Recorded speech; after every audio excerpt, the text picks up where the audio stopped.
Okay. And yeah, why don't you take it from here? All right. Well, good afternoon, everyone. Thanks for joining us.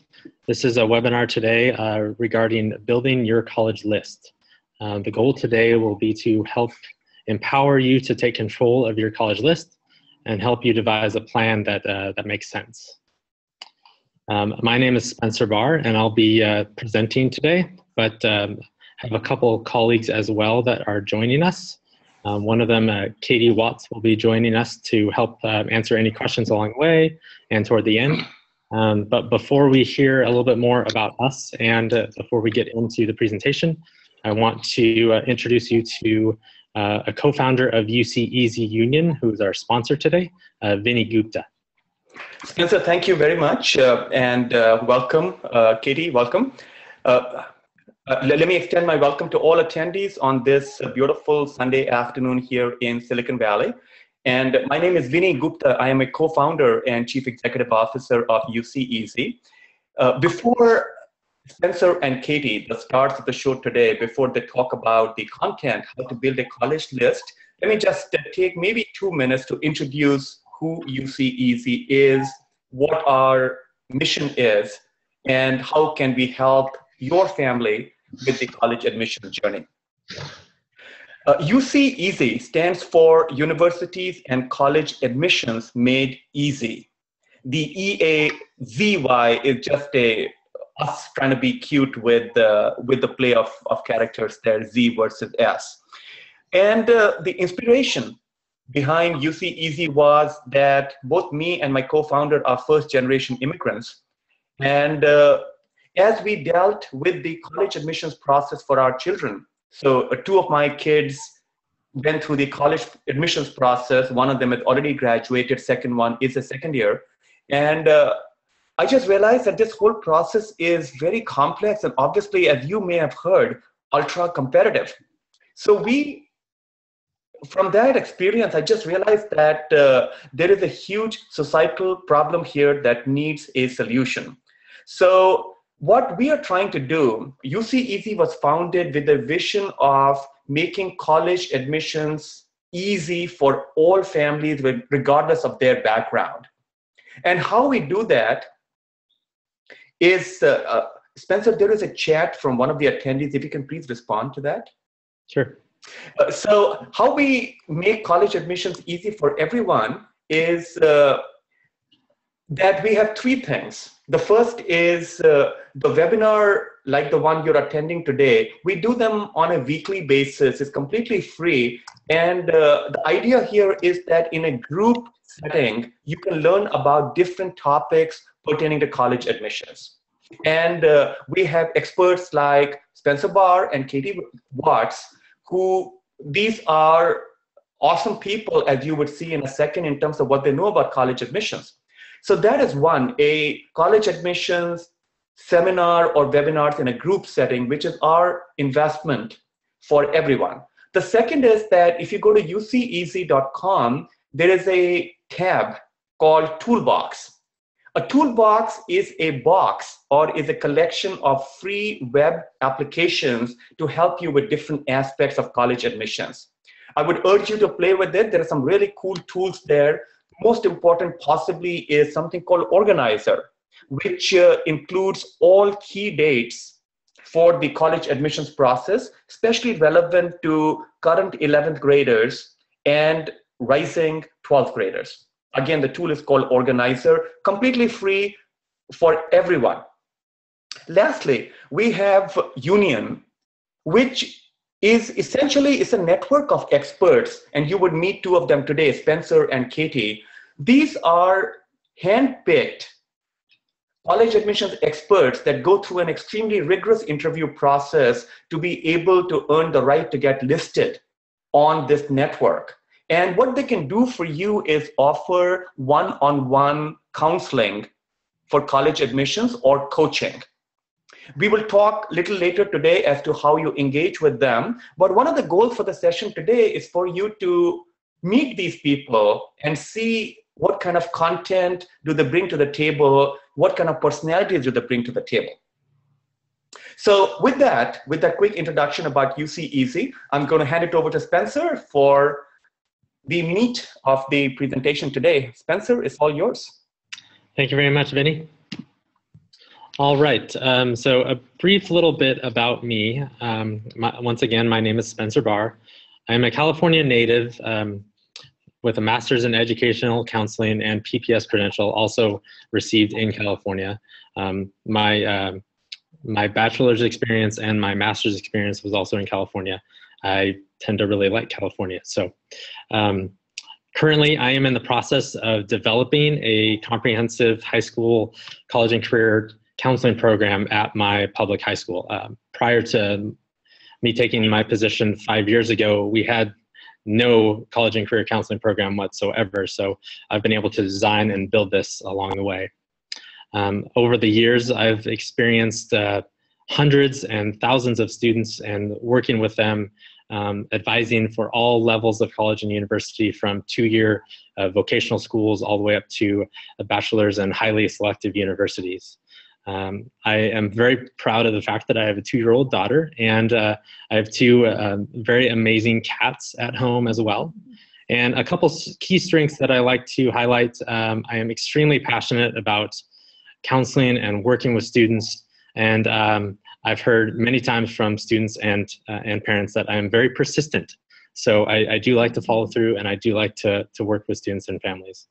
So that's a little bit about me. And before we keep on going with the webinar, I want to introduce you to Katie Watts. Katie, do you want to take it? Sure. Hi, everyone. Thanks for joining us. My name is Katie Watts, and my background mirrors Spencer for the most part. I also have a master's in counseling and a PPS credential. I started out school counseling in public schools years and years ago. Currently, I am living in the beautiful area of North Lake Tahoe in Incline Village, and I work at a startup school, pre-K through 12 in Truckee. If you're familiar with that part of California, it's beautiful. The lake is wonderful. 8 years prior to that, my husband and family and I lived in Houston, Texas, where I worked at 2 different competitive high schools. One was very traditional Catholic, and the other was international day and boarding with local students as well. So again, I'm also developing a college counseling program, and I have experience with the AP, ID curriculum, and of course I'm a member, as I'm sure Spencer is, with all of the alphabet organizations, WACAC, NACAC, NAIS, ACCIS. So lots of professional development every year. And of course, I'm also a mom to a 6-year-old girl and a 15-month-old boy. My daughter just finished kindergarten, which was exciting, and she starts first grade in the fall, and my 15-month-old finally decided to start walking down the hallway on his own. So probably the laziest baby in history, but we're moving him along. So happy to be here. If you have any questions, please feel free to type them in on the Q&A tab. I will get right back to you, or I will save them to discuss out loud. So with that, I will turn it back to Spencer. Thank you, Katie. And I do want to remind people that just what Katie mentioned about asking questions. Feel free to ask questions throughout the presentation. We'll try to get to them during the presentation, but also we'll have time afterward for those questions as well. All right, so let's get started. So again, we're talking today about how to build a college list. So I do realize that a lot of you in the audience will probably be at various stages in this process. Some of you might be in junior high, some of you might be rising seniors. That's okay. We're going to talk about some generalities and things that you can start early and also start right now. So exactly where to start. I really like starting at the bottom of this slide. So I talk a lot about building a foundation before you really get into the nitty-gritty of finding colleges for your list. So we're going to talk a little bit about that foundation. And then after that foundation is built, then we look at refining, and then eventually we get to evaluate the list of colleges. So let's jump right into the foundation. So foundation starts right now, whatever stage you're in right now. A couple things you want to think about before you begin and before you really build that foundation. And this is one of my favorite times, because this is a time for you, the student, you, the parent, to really sit down and have a dinner table discussion about college. a couple bullet points here. What is important to you when searching for college? You meaning the student and you meaning the parent. This is a family process. It's not just a student process. So parents and students will definitely have different priorities. Talk about them. Students, be honest. Parents, be honest as well. Air out your priorities and what you want. And during this process, it's a discovery and a sharing process. So share all of that, all those hopes and dreams, both on the parent side and student side, and talk about what you want. This is a really fun time. So take it seriously and have some fun with it though. All right, I mentioned priorities. So there are all sorts of priorities when it comes to developing a list of colleges. This is just a handful of priorities that I've tossed up here. I won't go through all of them, don't have time to do that, but some key ones I will definitely point out. Major, so your emphasis when you get to college, that's a big priority. Some of you may already have in mind what your major wants to be, and that's great. If you don't, no worries. Some other ones, size of a college. In the area that I live in, down in Santa Barbara, California, I have a teeny tiny liberal arts college of about 1,000 students, and I have a University of California, Santa Barbara, which is much, much bigger, tens of thousands of students, and everything in between. So think about size. Cost of attendance is always something that I'm working with families on. Reputation rank, that's very popular. If you ever see those US News and World Report magazines, they love to rank colleges, and just about every major magazine out there likes to rank colleges, so I'm sure you've seen those. Retention rates, I definitely want to highlight that. Retention is basically, the definition is how many students come back for their sophomore year after they're surviving or getting through their freshman year. Time to graduate is another big one. Are you going to graduate in 4 years or maybe 5 or 6? Think about that. Housing, whether you want to be on campus or off campus. And then athletics. Are you potentially a Division I athlete or a Division II or III? Athletics could be important for you. So during this discussion phase, think about and talk about these priorities. Are any of these your priority as a student or your priority as a parent? And then start listing them down. So in my experience, working with students, I tend to have 2 buckets of students. I tend to have one set of students that are completely unsure of what their major is going to be in college, and that's completely fine at this point in time. And then I have another bucket of students that are absolutely positive they know what they want to study in college. And so when I'm working with these 2 students, I work with them a little bit differently. The ones that are unsure of what their major is going to be, if you see on the left-hand side of your screen, their search process and our search process will be based on that list of priorities that we just talked about.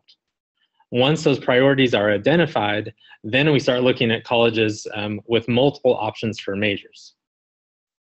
On the flip side, those other students that know right now what their major is going to be, their search will be initially focused on that major. Let's say they're focused on political science. So I'm going to look at and help students and families find colleges that have a strong political science major.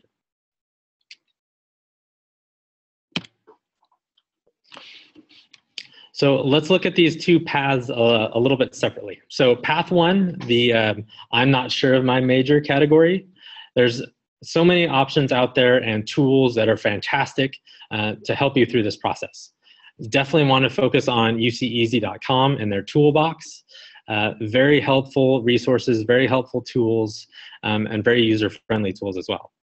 Collegeboard.com has a great college planning platform on their website as well. It's called Big Future. Again, very easy to use and quite friendly. And then Naviance. Naviance, if your school has it, Naviance is a in-school web-based program that your school or district pays for. And so It is a national program that a lot of schools use. My school has been using it for close to 10 years now. If your school has it, great, but if not, you can definitely use College Board, Big Future, and definitely UCEazy.com. All those tools will be very helpful. And then if you're an in-print person like myself and still likes to read books, I have a favorite book. It's called the Fisk Guide. If you're in your local bookstore, it's a bright green and blue book. It's very easy to read and friendly. It's quite thick, so it might be a little intimidating, but it's a good book. All right, let's look at pathway number 2. Those folks that are sure of your major. A couple books that you should definitely take a look at. I have numerous of them in my office. Kids love to look at them. The College Board Book of Majors. This is also a very thick book that lists every single major imaginable and what it means to be in that major and what colleges have that major. And then when you're in this pathway number 2 and you know what major you want, then we look at refining based on the data from universities' specific departments or majors. So what that means is if you know what major you want, then you're going to look at the University of Michigan, for example, the School of the Arts, instead of looking at the University of Michigan as an entire school. When you're looking at data and admit rates, you want to look at the specific major and the school that you're applying to. Okay, I want to take a pause just for a second. Are there any questions, Katie? You know, Spencer, right now I think we're good. I've answered one about choosing music schools, and hopefully the students are able to see those great resources that you have, and especially if you know that you want to be a musician or teach music, I would definitely encourage the College Board Book of Majors. That's a really great resource. Okay, great. All right, well, let's move on. Okay, so now that we've built our foundation, now we start into the refining process. So this is also, I refer to this as sorting your list, because in that foundation, you're finding all sorts of schools, perhaps quite a lot of schools, and now you want to start sorting them out. So in terms of sorting, you want to start looking at admissions requirements for those schools. So how close are you to the average GPA of the admitted students? So you definitely want to know your GPA. Hopefully on hand you have a copy of your transcript. If you don't, definitely talk to your counselor and have a couple of those on hand always during this process. It's very helpful. So you want to know your GPA and how closely that matches to the average GPA of the colleges that you're looking at.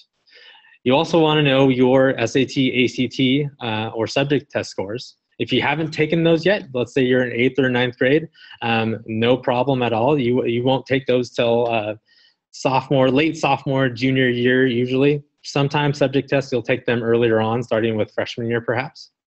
So you want to have those scores on hand too. And you want to look at how those scores match up to the colleges that you're applying to.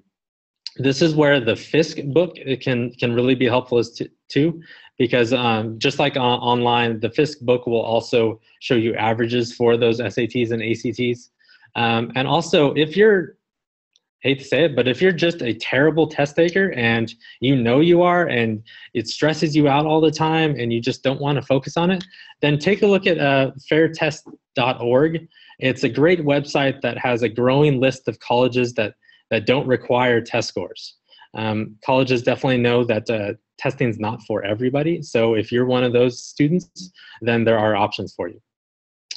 Next up, you want to take a look at the subject requirements for that college and whether you've met them or not. So later in the high school process, you basically will know whether you're meeting these college requirements. I have as an example on here the A through Gs. If you're familiar with the Cal State University system or the University of California system, they use this thing called the A through Gs, and it's a list of subject requirements. If you're applying to private schools or out of state, many colleges align with the A through Gs, but you just have to look at them case by case to see if there are additional subject requirements. And then when you're looking at refining and sorting your list, you want to look at the campus culture. and whether it appeals to you or not.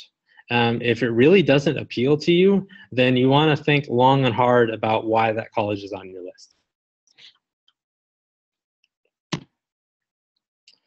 Okay, so during this sorting and refining process, a couple of considerations to think about. Definitely be open-minded in developing your initial list. Just remember, this is just a draft, and it's a draft that you will go through multiple revisions on and put colleges on this list, take colleges off. Just be open-minded through this entire process. Generating the initial list should help you discover colleges that you might not even have heard of before. It happens all the time. Going through Naviance or College Board or UCEazy doing college searches, you'll find colleges that you have no idea what city they're located in, even if they're out in the middle of nowhere, Midwest. You'll find some amazing colleges throughout this country and internationally as well. And then also keep in mind that your first draft can have as many as 20 to 30 colleges on it. It could be more than this, it could be a little bit less than this, but definitely want to have a good amount of colleges on your initial list, because then it gives us time to cut down to a manageable number to apply to. So during this refining process as well, a lot of counselors, and most counselors that I know of actually, talk about reach, match, and safety schools. So this is a way of sorting out the colleges that are on your list. So what is the difference? So I have very loose definitions as to what this means, but a reach school is going to be a college that has a lower chance of acceptance. So there are some highly selected colleges out there with 5% acceptance rates, very low chance, but those would be sort of reach schools. But I don't want to scare you away from any of those reach schools, because all of you should have reach schools on your list, and many of you will get into your reach schools. But just know that it's a lower chance of acceptance. Another definition to this is the GPA, your GPA, and test scores averages tend to be below the average of these colleges. So let's say you have a 3.8 GPA and the average GPA at a highly selective college is just under a 4.0. Or your test score for ACT is 30, let's say, and the average is a 30 to 33 or a 32 or something like that at the highly selective school. The next category is match. Some counselors like to say target here. There's multiple definitions. I think of this as about a 50-50 chance of acceptance. It's where your GPA and test scores are right on par with those averages of those colleges. And then lastly, safety schools. Safety schools have a high chance of acceptance for your GPA and your test scores.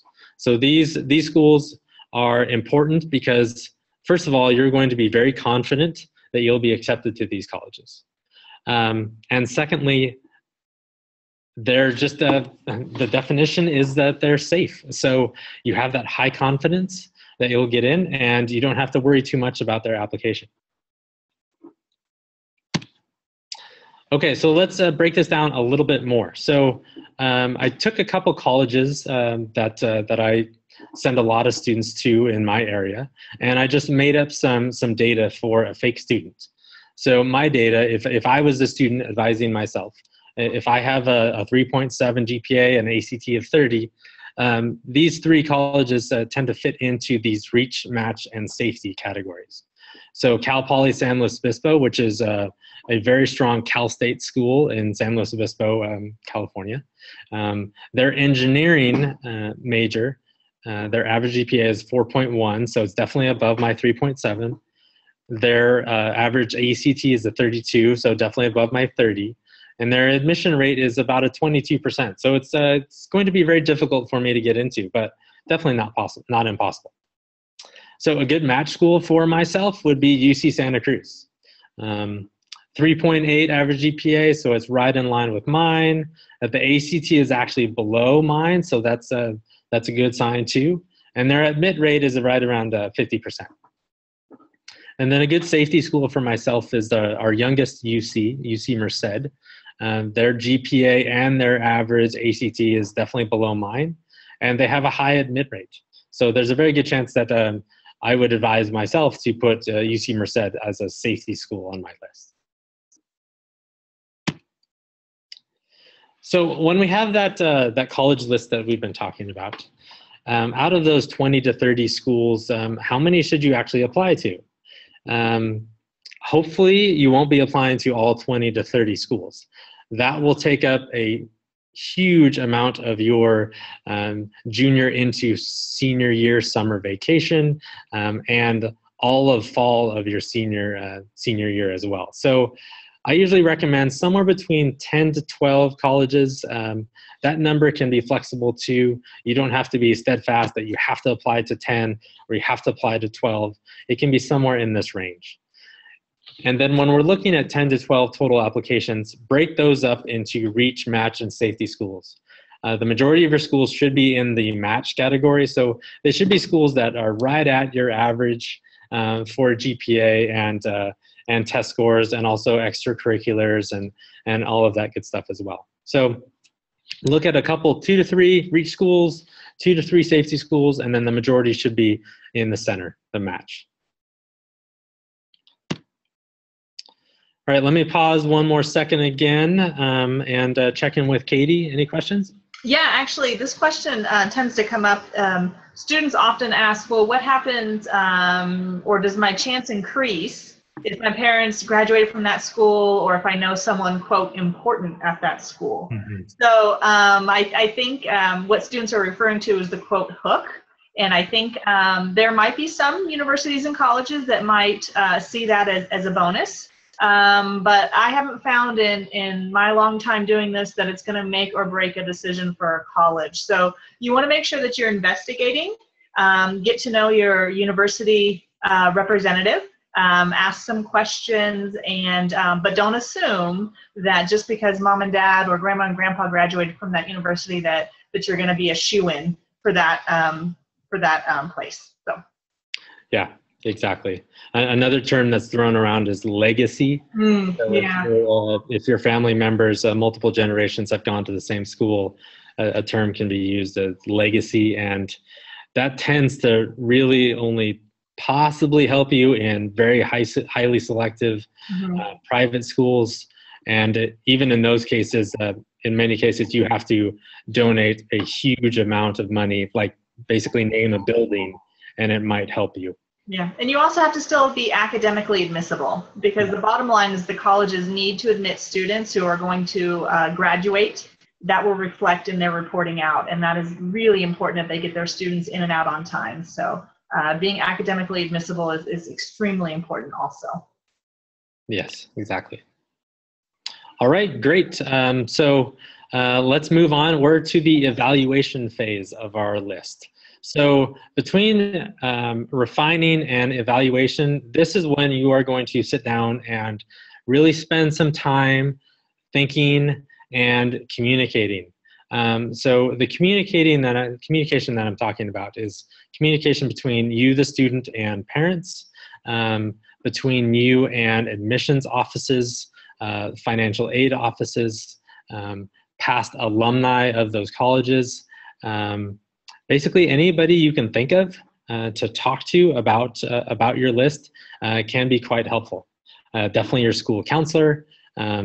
Use UCEazy, talk to us. We're happy to help you work through your college list, definitely. But this time is going to take the largest amount of your time is the evaluation phase. Your final list in terms of your college list should really include no more than about those 10 to 12 applications that we're talking about. So if you have 30 on your initial list, definitely condense that down to that 10 to 12 range. I had a student a couple years ago. I unfortunately helped her apply to 24 schools, and it caused her a huge amount of stress, and a huge amount of stress on my part too, because I spent a lot of time trying to convince her to cut that down to make it a little bit more manageable for her. So definitely think about that final list and the number of applications. During the evaluation phase, an important piece to it is visiting the colleges. And we're going to talk about that in just a second, but college visits, virtual or live, will definitely help you narrow your list. And then one of the most important bits of advice I have is don't keep a college on your list that you would not actually attend. Make sure all those 10 to 12 colleges that you're applying to are ones that you would be thrilled and happy to attend if you got into them. All right, let's spend just a couple minutes talking about college visits because they are a huge part of the evaluation phase. So college visits can help you clarify those priorities that you identified earlier on in the foundation phase. It can help you determine fit, whether you're a good fit for that college. It can help you hear from current students on the college tours or if you're just walking around the campus. It can help you stand out in your applications. If you mention that you visited on this date or you talked to these admissions officers on this date, sometimes that can help you on your applications. And then it definitely helps answer the X factor, or I like to call this the gut check. If your gut tells you that this is a good college for you, then it probably is and should probably stay on your list. A couple more things about the college visits. There's a lot more to talk about with college visits, but come prepared ahead of time before you take that flight out to that college or take that road trip. Prepare a list of questions for your tour guide, students on campus, and admissions officers. Take your cell phone with you, take a camera with you, take pictures and journal what you see and what you feel. Chances are you will forget some aspects of your visit, especially if you're visiting multiple campuses on the same trip. If you're visiting 3 or 4, you definitely have to take those photos and journal to help you remember which campus had this major, which campus had this athletics facility, and so on and so on. If you can, pre-schedule a meeting with an admissions officer and financial aid office. These can be quite helpful with your application and also helping you determine if you can afford the college or not. And then a bit of advice I have before or after the tour, take your own tour. See what the college not necessarily doesn't want you to see, but take a look at what's not on the scheduled tour. That's definitely important. And if you can't get on campus physically, then take advantage of virtual visits. There are many organizations online that provide virtual visits. You can do it on your cell phone or your computer. It's quite helpful. And then we actually have a past webinar that we've done with UCEazy, specifically targeting the college visits and how to make relationships with admissions officers and that sort of thing. So definitely check out our past webinars. Now, kind of wrapping up here a little bit with your college list and the colleges that you're actually going to apply to, now's the time to make a chart, make an Excel spreadsheet, a Google Sheets of all those colleges and the deadlines and all their requirements. This is just an example I have here of one way that you can structure it, but it's very helpful to have all this information in one place so that it's easy for you to keep track of deadlines, keep track of when to send official transcripts, SAT, ACT scores, that sort of thing. So wrapping up here, the best advice I have at this point is to start this process early. If you're in 8th grade, 9th grade right now, that's fantastic. You can dabble in this a little bit. If you're in 10th or 11th grade, you should start ramping up, looking at some of these colleges. If you're a rising senior right now, it's definitely not too late, but you should start the process now and do some of those college visits, do some of those, some of that searching, and develop that college list. All right, that's the end of my scheduled presentation. So if any of you have any questions, feel free to ask. Katie and myself can answer a few. Okay, I'll take it from here, Spencer. Will you go to the next slide? Yes. Great. All right, we do have a few questions. I'll answer those, and then I have a few more slides to present on, and then we'll go back to some questions. So keep them coming. You guys are asking some really great things. One of the questions that I see come up is, when should I actually have my final list done? And I actually think that's a really good question. As Spencer said, you know, start building that list of 20 to 30 colleges, make it wide, make it open, and then start calling it or kind of narrowing down probably over the summer as you enter your senior year. Of course, in a perfect world, we would love to have our seniors come in and talk to us and say, I have my list and I'm ready to go. But we also know that as you work through the application process, some schools get left off and some get added. So if you can have, I would say, the majority of your list done by the time you enter your senior year, you're going to be in really good shape. So of those 10 to 12, maybe you've got some 8 really great ones and you're still waffling on a few. I think you're probably doing well. What do you think, Spencer? Yeah, I agree. And that's what I work with many of my juniors is I tell them before they leave for that summer vacation, it's like, my expectation is when you come back, your list should be in the 75 to 90% done and set. Yeah. Like you mentioned, if you have 8 out of those 10 or 12, that'll make things a lot less stressful for you. Yep, that's great. We want to definitely decrease the stress, especially going into senior year when you have so much going on. Another question I have is surrounding grades. Students are asking if my grades are not as high as they need to be for my selective schools, but I have really great activities. What does that do? And I think generally we need to be aware that the more selective the university you're looking at, you need to have the most competitive curriculum that you can handle, as well as the best grades that you can get. So extracurriculars are not necessarily going to save you unless, of course, you've done something extraordinary that you can build upon. Perhaps you won an Olympic medal, or you are heavily involved in research. But I think part of that is knowing and understanding the requirements, what the average student looks like that has been accepted, extracurricular as well as academically, and really having a good understanding of what those colleges are looking for in students. So all hope is not lost if your grades are not necessarily in that middle 50%, but you do want to be careful. And again, make friends with your area representative, use your UCEazy counselor, and together you guys can craft a really good list. Anything you want to add to that? Yeah, one more thing about that. If you know your grades aren't stellar, and that's okay. When you're looking at colleges, I usually advise students to look more on the private school side of things. If you have strong activities and extracurriculars, because the private school applications tend to ask a lot more about who you are as a student and who you are as a person. So I tend to push students a little bit more towards private schools if I know their grades aren't super strong, but they have really strong those extracurriculars and activities.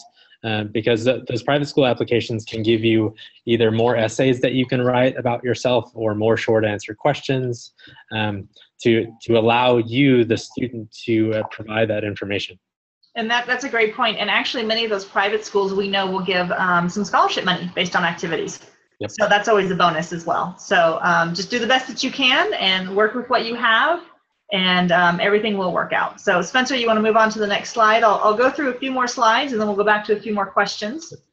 So if you need more help, we've got plenty of help. So if you would like to schedule time with Spencer or myself or other counselors, you can go to the union.uceeazy.com, or you can just send a general email with your question, and we will make sure that you get the best counselor with the most expertise in the area that you're looking for. So don't be afraid to reach out for help. All right, and the next slide, recommended next steps. All right, option 1 is you can schedule an hour consultation. So you can get an extra 30 minutes if you order by midnight tomorrow, which is July 11th. Or you can visit union.uceeazy.com and select initial consultation and pick a counselor of your choice, and we'd be happy to work with you. Option 2 is, of course, if you're still a little unsure, you can schedule a free 30-minute getting acquainted session. And this is about compatibility and getting to know each other. So feel free to sign up for that. And again, you can go to the union and select getting acquainted, and it's free with no extra requirements on top of that. And I know there's one more recommended step on there. Great. A subsequent step is to buy a block of hours, which we'll go over on the next slide, based upon your grades or your students' grades and needs. So let's go ahead and look at those. So if you're in grade 8 or 9, recommended hours, maybe 3 hours in 8th grade, and also in 9th grade, a little bit more for about 5 hours.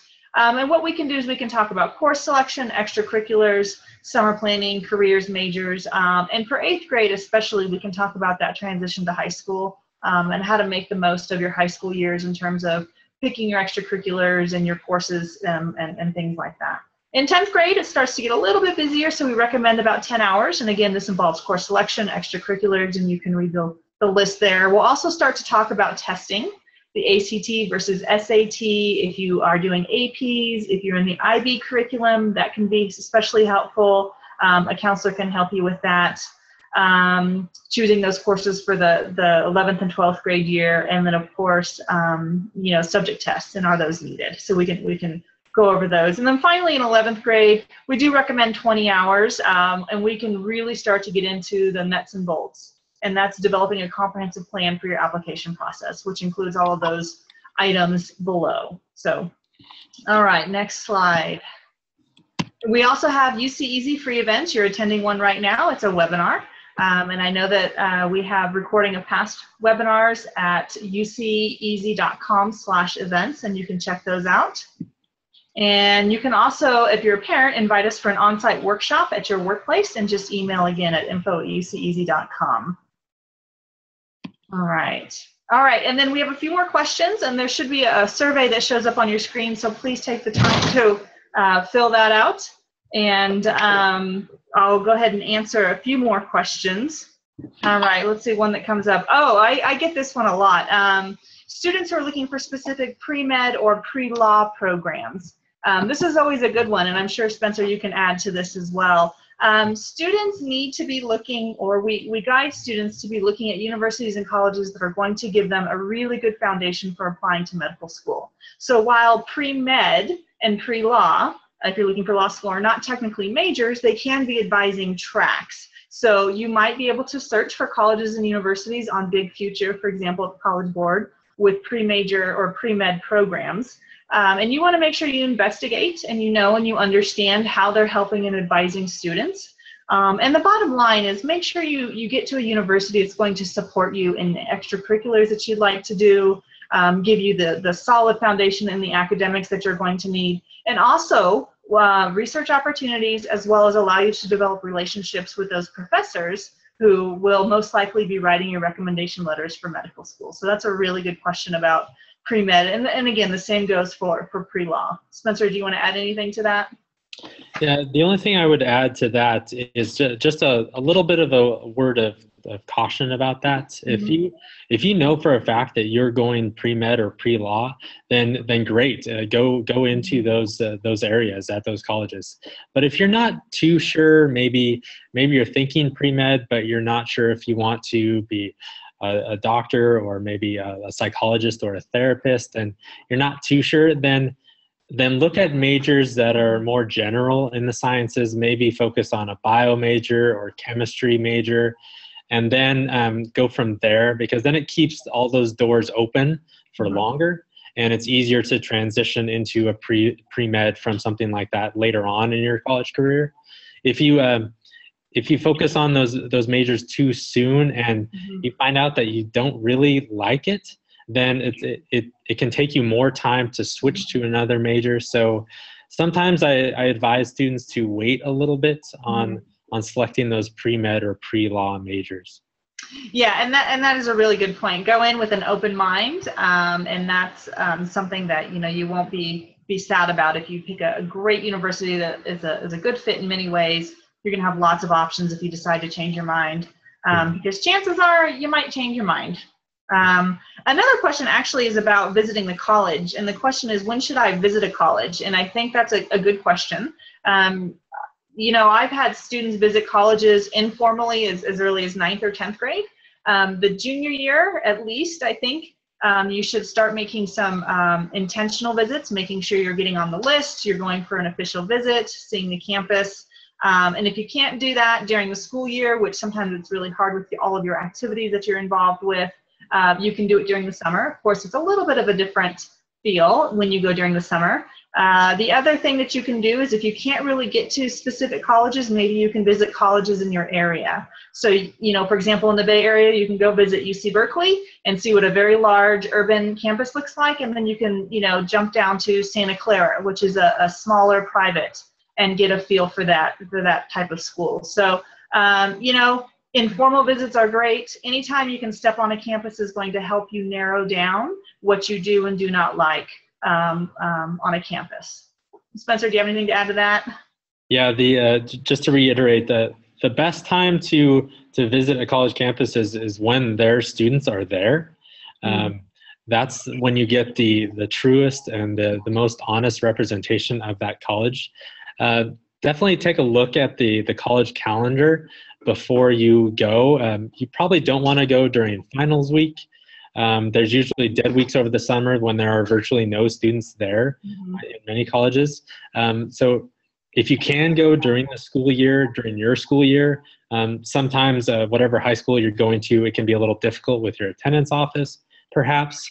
But just try to make it work if you can. Take an extended weekend, perhaps.